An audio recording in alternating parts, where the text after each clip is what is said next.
The first thing I heard was the buzz of the turbines. The air was cool and had a slight metallic taste to it, and the lights above me made a noise that reminded me of insects. There were several consoles in front of me with buttons, levers, and screens showing all kinds of data that I didn't understand yet. This was it, I thought.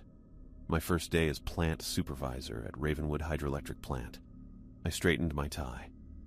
The plant was located somewhere in the middle of the Wyoming mountains.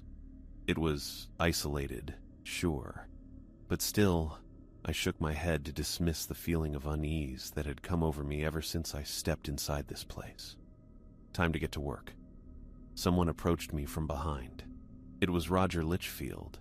He was an old man with gray eyes who walked slowly as if he was carrying more on his back than his age would warrant.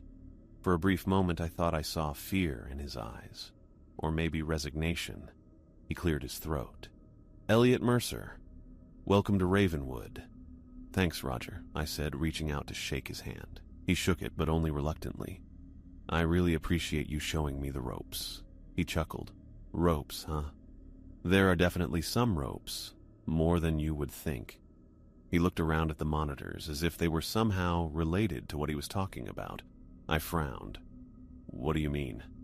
He didn't answer right away. Instead, he stepped past me, his hand brushing against one of the consoles as he walked. "You'll see," he said finally. "Sooner or later, you'll see. Roger, if there's something I need to know, I'd appreciate it if you just told me. I'm here to do a job, and I'd like to do it well." He paused. "You're a sharp one, Mercer. That's good. You'll need to be." He turned to face me. "Just keep your eyes open, and don't trust everything you see." I opened my mouth to ask him more, but he held up a hand to stop me. "That's all I'm going to say. You'll figure it out. Or you won't." He started walking away, then paused and turned back around. "Wait," I said. "What about the plant's operations? Anything unusual I should know about?" Roger stopped. "Unusual?" He laughed again, but not in a funny way this time. "The whole place is unusual. It doesn't even supply power to the grid, you know?" I nodded. "I read the reports. All the energy goes to Site 17. He grimaced. "Yeah, Site 17. You can ask about that, but don't expect to get any answers." He left before I could say anything, and I was left alone in the control room.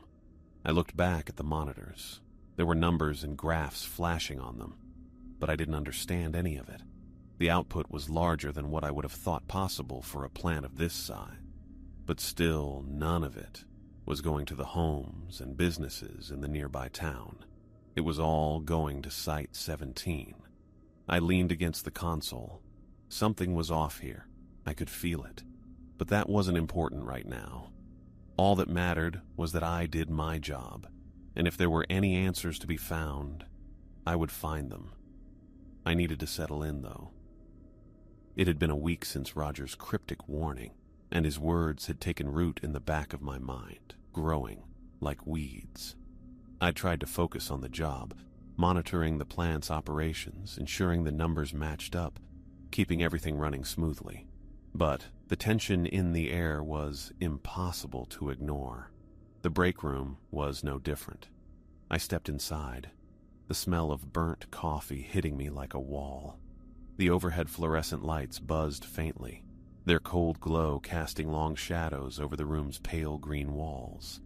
A small table sat in the center, cluttered with empty mugs and crumpled napkins. The vending machine in the corner hummed quietly, its display flickering every few seconds. Joseph Daniels was sitting at the table, his broad shoulders hunched forward. He wasn't eating or drinking, just staring at the wall opposite him. His blank, glassy eyes didn't even flicker as I entered. "Morning, Joe," I said, grabbing a mug from the counter. He didn't respond. I busied myself with pouring coffee, the bitter liquid steaming as it filled the cup. The sound of the pot settling back onto the burner seemed unnaturally loud in the quiet room. "You doing okay?" I asked, turning to face him. For a moment, I thought he hadn't heard me. Then, slowly, he turned his head. His eyes met mine, but there was no recognition in them, no spark of life. "Fine," he said, his voice flat and monotone. I waited for him to say more, but he didn't. He just turned back to the wall, his gaze distant and unfocused. I took a sip of the coffee, wincing at the awful taste, and turned my attention to the other side of the room. Catherine Marlowe sat at a small desk by the window, her back straight and her fingers flying over the keyboard of her laptop. "Catherine," I called out, hoping for a more normal interaction. She didn't look up. "Catherine," I said again, louder this time. "Yes?" she replied. Her tone told me I was annoying her. "Just checking in. Everything all right?" "Everything is fine," she said without pausing her typing. "Reports are on schedule. No anomalies to report." "That's good to hear," I responded. She didn't respond, her focus entirely on the screen in front of her. The tension in my chest tightened. I glanced back at Joe, still staring at the wall, then at Catherine, who hadn't so much as blinked since I'd entered the room. "Right," I muttered under my breath, setting the mug down on the counter. "Guess I'll leave you to it." Neither of them acknowledged me as I left. The inspection route took me through the plant's main corridors, the faint hum of machinery vibrating through the walls. I tried to focus on the task at hand, checking gauges and logging readings, but my thoughts kept drifting back to the break room. Joe, staring blankly at nothing. Catherine, typing like a machine. The way their voices had sounded. Flat. Lifeless. I shook my head, trying to push the unease aside. Maybe it was just the stress of the job. Long hours, repetitive tasks. It could get to anyone. But, as I rounded the corner, to the loading dock, I stopped in my tracks. 2 armored black trucks were parked just outside the bay doors, their engines idling. The vehicles were sleek and unmarked, their dark windows reflecting the harsh overhead lights. A group of men in tactical gear stood nearby, their faces obscured by helmets and visors. I ducked back behind the corner, my heart pounding in my chest. What the hell was this? I peeked around the edge of the wall, watching as the men moved with practiced efficiency, unloading large metal crates from the trucks. Each crate was stamped with a bold red label, classified. The workers on the dock, plant employees, stood by silently, their expressions blank. None of them spoke. None of them asked questions. They just moved the crates onto motorized carts and wheeled them toward the freight elevator at the far end of the dock. The elevator doors opened, revealing 2 more men in tactical gear. They gestured toward the crates, their movements sharp and authoritative. The workers complied without hesitation, loading the crates inside. I stepped back, pressing my hand against the cool concrete wall. My breathing felt too loud. Too fast. "Elliot." The voice behind me made me jump. I turned to see Marcus Wren, his wiry frame leaning casually against the opposite wall. His dark eyes darted toward the loading dock, then back to me. "Didn't take you for the nosy type," he said, his tone light but his expression tense. "What's going on out there?" I asked, keeping my voice low. Marcus shrugged. "Deliveries for Site 17. What's in the crates?" "Don't know," he said, though the way his eyes shifted told me he wasn't being entirely honest. "Best not to ask." "That's not much of an answer.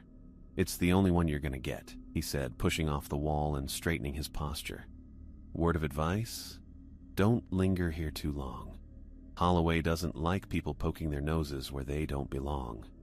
"Holloway." Marcus nodded toward the trucks. "He's the one running the show. If you're smart, you'll stay out of his way." I opened my mouth to press him further, but the sound of the freight elevator doors closing cut me off. I turned back toward the loading dock just in time to see the men, in tactical gear, stepping inside the elevator. The doors slid shut with a heavy clang, and the faint drum of the machinery signaled their descent to Site 17. Marcus clapped me on the shoulder. "Let it go, Mercer.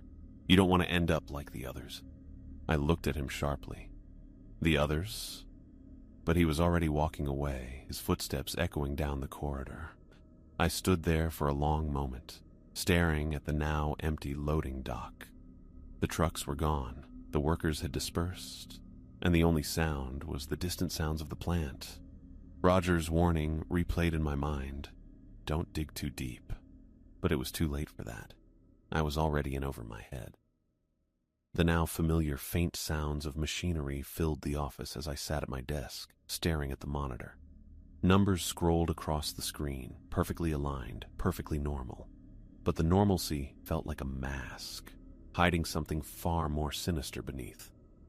The events of the past week weighed heavily on my mind. Roger's cryptic warning, the lifeless stares of Joe and Catherine, the unmarked trucks, the crates stamped classified. No matter how much I tried to focus on my work, it all kept circling back to Site 17. What the hell was this place? And why is it such a secret that no one knows or is willing to talk about anything? The sharp ring of the desk phone shattered the silence, snapping me out of my thoughts. I flinched, my hand hovering over the receiver for a moment before I picked it up. "This is Mercer," I said, my voice steady despite the unease creeping up my spine. "Elliot Mercer." The voice on the other end was calm, deliberate, and unmistakably authoritative. "This is Victor Holloway." I straightened in my chair instinctively, gripping the phone tighter. "Mr. Holloway," I replied, forcing a professional tone. "What can I do for you?" There was a pause, just long enough to feel deliberate. "I'm calling to check on the plant's operations. I trust everything is running smoothly?" "Yes, sir," I said. "All systems are functioning within normal parameters. Output levels are steady." "Good," Holloway said, though there was no trace of approval in his voice. "And the employees? Have you noticed anything unusual?" The question sat in the air. I hesitated, my mind flashing back to Joe's blank stare, Catherine's mechanical typing, the silent workers on the loading dock. My instincts screamed at me to tread carefully. "Nothing out of the ordinary," I said finally, keeping my tone neutral. Another pause. Longer, this time. I could hear the faint crackle of the line, the sound of Holloway's measured breathing. "I see," he said, his voice colder now. "I trust you understand the importance of discretion, Mr. Mercer." "Of course," I replied quickly. "I take my responsibilities here very seriously." "Good," he said again, though the word felt more like a warning than reassurance. "You've been here a week now. I assume you've had time to familiarize yourself with the plant's operations." "Yes, sir." "And yet," Holloway continued, his tone sharpening, "you've made no inquiries about Site 17. My chest tightened. I was under the impression that Site 17 was outside my purview. "It is," Holloway said, his voice now as sharp as a blade. "And it would be wise to remember that." I swallowed hard, the weight of his words settling over me like a lead blanket. "Understood." There was a long silence on the other end of the line, so long that I began to wonder if he was still there. Then, finally, he spoke again. "Do your job, Mr. Mercer. Nothing more, nothing less." The line went dead before I could respond. I set the receiver down slowly, my hand trembling slightly. Holloway's words echoed in my mind. He hadn't said it outright, but the message was clear. Stay in line, or face the consequences. But what consequences? And why did he care so much about what I did, or didn't, know about Site 17? I turned back to my monitor, the screen still displaying the same unremarkable data as before. But the numbers no longer felt benign. They felt like a distraction, a smokescreen designed to keep me from seeing the truth. I leaned back in my chair, running a hand through my hair. My thoughts were racing now, piecing together fragments of information that refused to form a clear picture. Roger's warning, the unmarked trucks, the lifeless employees, Holloway's call. It all pointed to something far bigger than a hydroelectric plant. I opened a new browser window and began searching through the plant's financial records. The files were surprisingly easy to access, almost as if no one had expected anyone to look. The deeper I dug, the more questions I uncovered. Every expense, every piece of equipment, every salary, it was all funded directly by the government. There were no private investors, no oversight committees, and no audits. Just a steady stream of money flowing in from a faceless bureaucracy. And then there were the discrepancies. Large sums of money were allocated to special projects, with no explanation of what those projects entailed. Payments marked as confidential or restricted. Entire sections of the budget were redacted, leaving only blacked-out lines where details should have been. My pulse quickened as I scrolled through the files, each new discovery adding to the growing sense of unease. This wasn't just a power plant. It was something else entirely, something the government didn't want anyone to know about. I leaned back in my chair, staring at the screen. The numbers blurred before my eyes, replaced by a single chilling thought. What the hell is going on here? The faint hum of the machinery outside seemed louder now, as if the plant itself was alive, watching me, waiting. I glanced around the office, half expecting to see someone standing in the doorway, but I was alone. For now.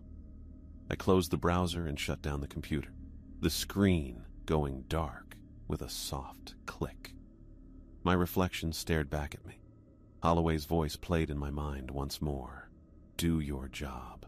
Nothing more, nothing less. But I couldn't stop now. Not when I was this close to uncovering the truth. Whatever was happening at here, whatever Site 17 was, I needed to know. I pushed away from the desk, the image of the blank screen still vivid in my mind. Nothing more, nothing less, I thought to myself. I spent the next few hours preparing myself for what was to come. I snuck into the supply closet, borrowed a hard hat, and filled out the clipboard with all the necessary information. By the time I was finished, it was almost morning. There was no turning back now. On my way to Site 17, my heart raced with anticipation and anxiety. Would I be caught? Or would I find out what really happened? When I arrived at the site, I held the clipboard tightly in my hands as I stood in front of the gate. The hard hat fit a little too snug on my head, and the lights above me buzzed like angry mosquitoes. I had put in a lot of effort to make everything look legitimate, even going so far as to make a fake maintenance report with Holloway's name on it, hoping that would be enough. If this didn't work, I thought, then I was truly fucked. The man at the gate looked at me with a face that resembled a bulldog. He was tall and broad, with a dark uniform that looked freshly pressed. For one brief second as I approached him, I considered turning around and getting the hell out of there. But it was too late for that now. Maintenance check for the transmission line, I said, holding up the clipboard. Directive from Mr. Holloway. The guard looked at the clipboard, then back at me. Transmission line's fine. No work orders. I nodded. That's because this isn't a standard work order. Holloway wants a preemptive inspection, something about potential fluctuations affecting Site 17. At the mention of Site 17, the guard's demeanor changed slightly. He looked at the clipboard again, as if searching for something. He told me to wait a minute and return to the booth. I heard him pick up a phone and speak into it, but I couldn't make out the words. I stood there for what felt like an eternity, trying not to panic. When he came back, he handed me the clipboard again and pressed a button on the side of the gate. It opened with a loud noise and a dark corridor was revealed. "Don't stray off," he said. "Stick to the path." "Got it," I said, and stepped through the gate as it slammed shut behind me. The corridor on the other side was cold and dark. It was lit by bare light bulbs hanging from the ceiling, and the sound of machinery could be heard all around. I walked down the corridor at a brisk pace. Eventually, I reached a large open area. This was where all of the machinery was. The bunker was enormous, with high ceilings and catwalks strung up near the top. The walls were lined with steel panels, and the floor was a maze of pipes and cables. And then I saw them. Body bags. Black ones. They were being loaded into vans by men in military-looking uniforms. I forced myself to continue moving. I climbed down a set of stairs, and a man in a lab coat looked at the clipboard in my hands, then nodded at me and pointed to a control terminal. He gestured towards a nearby terminal. "Over there, and make it quick." I nodded and walked over to it, pretending to examine the display and the buttons as if I were actually taking the time to input commands. From this angle, I could see most of the interior of the room. There were a lot of chairs, and every one of them had a person strapped into it. They all wore helmets that covered their eyes and ears, and wires connected them to several machines along the walls. I wasn't sure if they were awake or not. They were all breathing, but otherwise completely motionless. Oh God, I thought. They're not just powering this plant, they're powering something else somewhere else, and I bet it's that nearby site. Everything all right over here? A man in a similar outfit as the other one asked me, standing a short distance away. Okay, I said, forcing a smile. He nodded. I turned back to the terminal and made a show of pretending to make one more note on the clipboard before stepping away. Thanks, I said, trying to sound as calm as possible. I'll file the report with Holloway. He didn't answer, and I could feel his eyes on me as I walked back toward the stairs. Climbing back up, I thought about the body bags, the people in chairs, the machines. This wasn't just a power plant at all, it was something else entirely. When I reached the metal doors and they opened up for me, I felt relieved. It took a long time to reach the elevator and go back up to the surface. I walked to my office, passing by the machinery which was still buzzing away, and sat down at my desk. I turned on the computer and looked at the personnel logs. Outside, the machinery continued to work. I took a deep breath and began looking at the logs, trying to figure out what was going on with the personnel. The machinery hummed outside my office, a constant noise that filled the air with an electric buzz. I sat down at my desk and looked at the logs on my computer screen. After looking through them for a while, I began to notice a pattern. The logs were detailed, listing names, shifts, and assignments for each worker. But there was something else as well, something that stood out. The names were listed in a kind of rotation. Each worker was assigned to a specific round. It wasn't explained anywhere what this meant, but it seemed to imply that there were multiple rounds, and that each worker was moving closer and closer to something with each round. I looked at the table more closely. The last column said, status. Most of them said, active. But further down, I saw some that said, transferred, unavailable, and deceased. Roger Litchfield's name was there, and it said, deceased. And next to that, it said, replacement requested. I blinked. Deceased? But he had retired, hadn't he? Or was that just a rumor? Now I wasn't so sure. Did he know this would happen to him? To all of them? I continued reading. This was a pattern. Everyone on this list was working in the same way, moving to the next round until they were finished. And then they were replaced. I reached the bottom of the log. My name wasn't on the list. I looked back at the list. My name wasn't on it. Not under active or inactive or any other status. I wasn't on the list at all. Why not? Was someone deliberately excluding me? And if so, for what purpose? I rubbed my temples, trying to think. No, this was no mistake. Someone had deliberately kept me off the list, kept me out of whatever was going on here. But why? To protect me, or to keep me in the dark? I looked back at the screen. There was a woman named Catherine Marlowe, who was being transported to Site 17 later today. Her name was highlighted, and it said pending next to it. I gritted my teeth. I couldn't just sit here and do nothing. If I wanted answers, I needed to see Site 17 for myself. And there was only one way to do that. I went to the transport schedule and found Catherine's name on the list. Without thinking too much about it, I deleted it and typed in my own name, Elliot Mercer. All I did was change a name on a list, one simple name, and suddenly I was scheduled to be transported to Site 17. I leaned back in my chair and sighed. There was no way out of it now. I was going to have to go to Site 17 and find out what the hell was really going on down there. It wasn't just a hydroelectric plant.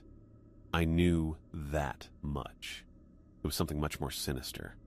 And if I didn't do this now, I might never get another chance. The buzzing of the machinery outside seemed to agree with me, as if it were a constant reminder of the urgency of the situation. I closed out of the personnel logs and shut down my computer, staring at my reflection in the blank screen for a few moments before getting up and leaving the room. I stood up grabbed my jacket from the back of the chair and put it on. I remembered that I had put my ID badge in my pocket and felt it with my fingers. When I left the office, I walked down a quiet corridor. The only sound was the low buzz of the machinery at the plant. I walked slowly. The transport to Site 17 was scheduled for tomorrow night. Until then, all I could do was wait and prepare myself. Whatever was waiting for me on the other side of that gate, I needed to be ready. For Catherine, for Roger, for all of them, I was going to find out the truth. It was nighttime when I walked down the path toward the area where the transport truck was waiting. I kept my head down and my feet moving, trying to figure out a way out. When I got to the truck, I showed them the modified list. There was no way out now. The engine came to life, and we drove off into the night at Site 17. The truck's engine roared to life, a low rumble that vibrated through the floor beneath my feet. I sat on a bench inside, clutching a clipboard and scribbling notes. The hard hat sat uncomfortably on my head, digging into my chin. Everyone else sat around me in silence. I wasn't like them, not yet. It had all happened so quickly. They had changed the name on the list. I had waited in my office. And then I had gotten into the truck with the rest of them. Now it was quiet inside the truck. I sat down across from Ren. "Didn't think I'd see you on this ride," he said, lowering his voice so the others couldn't hear. I looked at the others, but they didn't seem to respond to that. I tried to act like it didn't bother me. "Guess I got reassigned." He smiled. "That's one way to put it. What's that supposed to mean?" He leaned forward. "You don't belong here, Mercer. You're not on the list." "How do you know that?" He leaned in closer. "You're not the first, and you won't be the last. But it never ends well." I gulped, feeling a sense of dread creeping up my spine. "What happens to them?" He took a moment to respond, as if he was sizing me up. "You really don't know, do you?" "That's why I'm here," I said. "To find out." He laughed, but it was a short, humorless sound. "You're in over your head, Mercer. You should have stayed in your office." The truck stopped abruptly, and all three of them stood up at the same time. I hesitated. Then Marcus looked at me. He paused and added, "Whatever you do, don't stand out." The doors at the back of the truck opened, and we stepped out into a cold courtyard. I saw more men in black uniforms, all wearing helmets to conceal their faces. In front of us was a large building with no windows. There was one door, guarded by two more men with rifles. They didn't tell us where we were going, just that we needed to follow. The corridor was cold and had a strange smell. At the end of the corridor, there was a man in a lab coat standing next to a table. He was holding a tray with several small vials filled with a white glowing liquid. "Drink," he ordered. They all took a vial and drank it. "Keep moving," I heard Marcus say.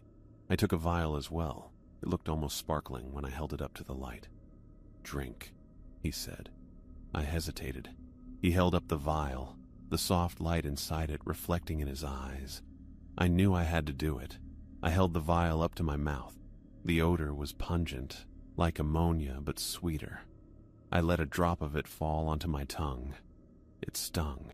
I coughed and nearly choked, then lowered the vial. No one seemed to notice.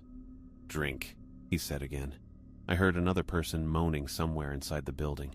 "Move along," one of the guards said, pushing me forward.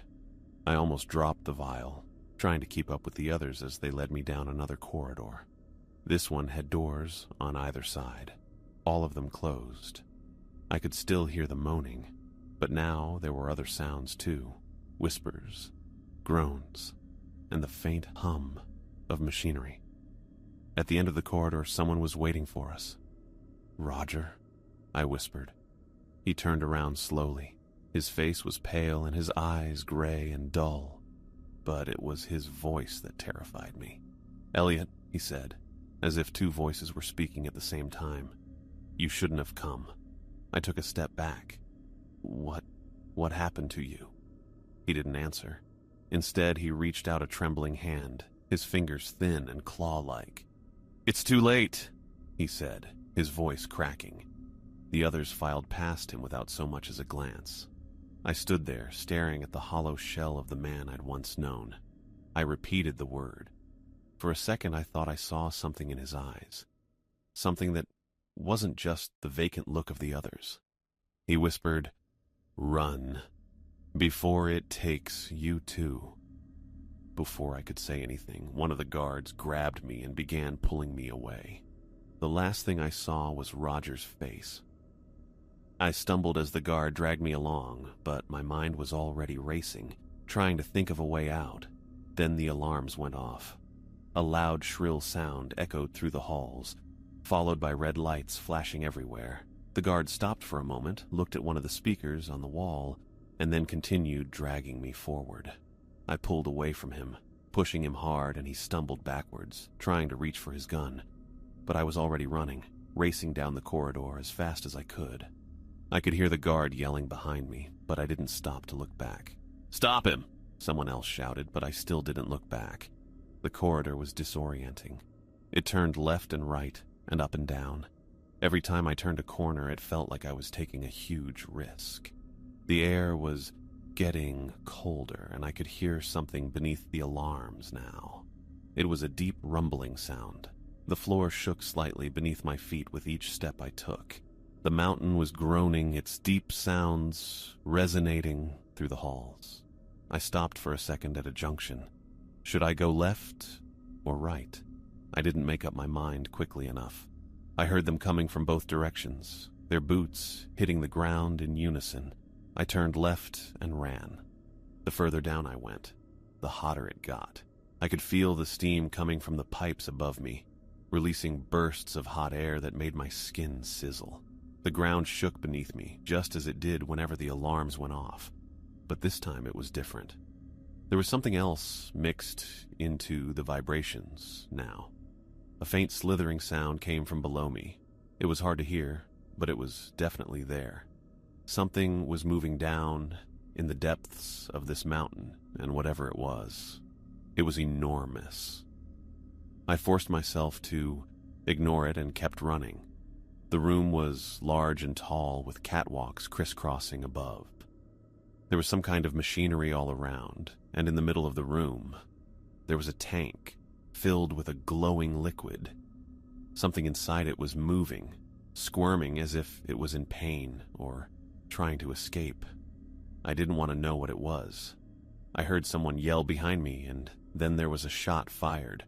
The bullet hit the floor next to me, and I ducked behind some crates. They were coming for me. I needed to get out of here. I looked around for an exit. There was a ladder leading up to one of the catwalks on the far side of the room. It looked like my only option.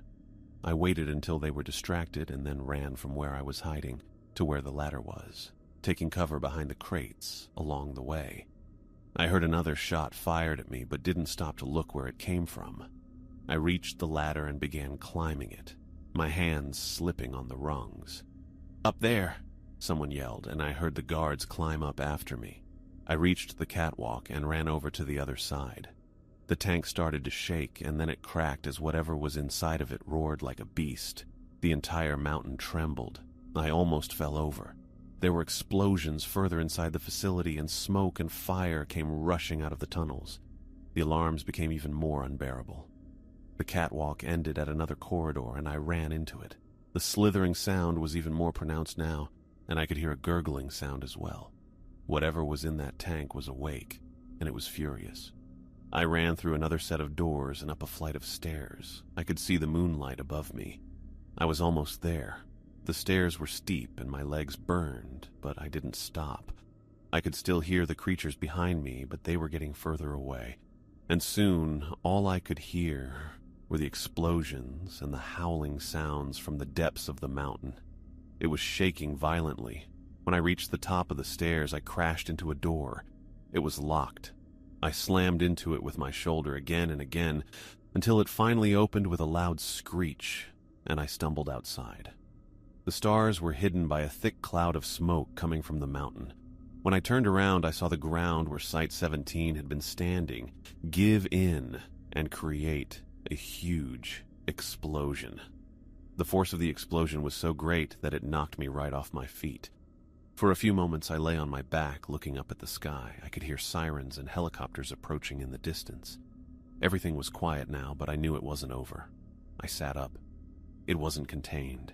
Those people, all of them drinking that liquid, they were out there, carrying it with them, spreading it. I felt the ground shake again as I got up, dusting myself off.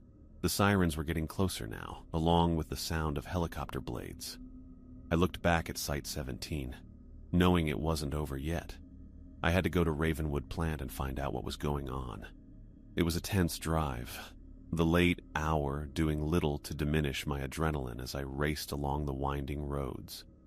When I pulled up to the plant, it was quiet.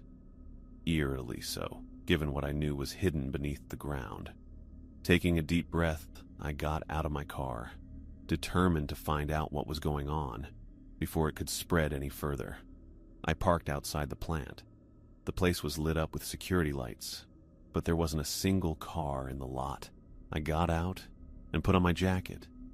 It was chilly outside, the air crisp against my skin. As I walked up to the main entrance, I noticed how quiet it was. Usually, there would be some noise coming from the machinery inside, but tonight it felt oddly silent. I used my badge to get in. The beep echoed in the stillness, and the door unlocked with a loud click. I stepped inside. The corridor was dimly lit and smelled faintly of oil. I walked past the break room. The chairs were still pushed in around the table, and there was a coffee pot on the counter. When I turned a corner, I saw Catherine standing in front of the control room. She was looking at one of the screens. "Catherine," I said. She didn't answer. I took a few steps closer. "Catherine," I said, trying again. She turned around slowly. There was nothing in her eyes. "Elliot," she said, "you're back." I swallowed. "Yeah. I had some things to take care of." She shook her head. "You shouldn't have left." That sent a shiver up my spine. I forced a smile. "Well, I'm here now." She nodded, then returned her focus to the monitor. I didn't dare ask what she was looking at. I continued down the corridor. It felt like the walls were closing in around me. I closed the door to my office and leaned against it, trying to catch my breath. Everything was just as I had left it. I sat down at the desk and turned on the computer. The login screen came up, and I almost typed in my password, but then stopped. What was I looking for? I checked the personnel logs. They were exactly the same as before. Catherine was still marked as active, and Roger was still marked as deceased. I looked through the logs. Most of them were transferred or unavailable. A few were pending, but none of them were who they used to be. Someone knocked on my door. I closed the logs. "Come in," I said. The door opened and a man named Marcus stepped inside. He closed the door behind him and leaned against it. He said, "You shouldn't be here." I laughed. "Neither should you." He smiled. "You don't get it. The plant, the town, everything. It's already gone." I sat back in my chair and crossed my arms. "So what? We just give up? Let it spread?" He shook his head. "It's not that simple. You've seen it, haven't you? The abyss. It's not just a place. It's something else." "Yeah," I said quietly. He leaned in closer. "You know what we're up against. This isn't just about the plant. It's bigger than that. The government, the experiments. They've been doing this for years, and now it's out. There's no containing it." I clenched my jaw. "So, what do we do?" He hesitated for a moment, then said, "We expose it. We make sure the world knows what's happening here. It's the only way." I nodded. "And if they don't believe us?" I asked. He laughed. "Then we're screwed." I turned to the window and looked out at the mountains. I thought about the town and the people in it. They weren't themselves anymore. The abyss had changed them, and if we didn't do something quickly, it would spread even further. "We'll find a way," I said, trying to sound confident. "We have to." He didn't respond, but I could feel his eyes on me. I kept looking out at the mountains. The abyss was out there, and if we didn't stop it, I didn't even want to think about what would happen if we didn't stop it.